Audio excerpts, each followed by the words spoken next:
একটা প্ল্যাটফর্ম। ওটা ক্যামেরার সামনে অভিনয়, ওটার একরকম অন্যান্য আ জানতে হয়, মানে টেকনিক্যাল কিছু বিষয় জানতে হয়।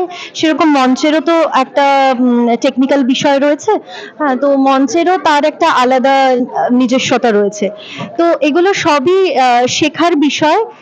এটা শিখে করতে হবে। না শিখে করলে, মানে না শিখে এটা করা যাবে না। মানে আমিও যখন ১ম এসেছিলাম, আমার কিন্তু ১ম এ বেশ কঠিন লেগেছিল।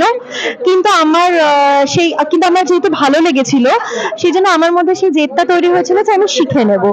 তো এবার করতে, করতে আমি বিষয়টা কিছুটা শিখেছি। পুরোটা তো এখনো শিখতে পারিনি, বা শেখার কোনো শেষ নেই। কিছুটা শিখতে পেরেছি। কিন্তু শিখে নিতে হবে। মানে একটা প্ল্যাটফর্ম। ওটা ক্যামেরার সামনে অভিনয়, ওটার একরকম অন্যান্য আ জানতে হয়, মানে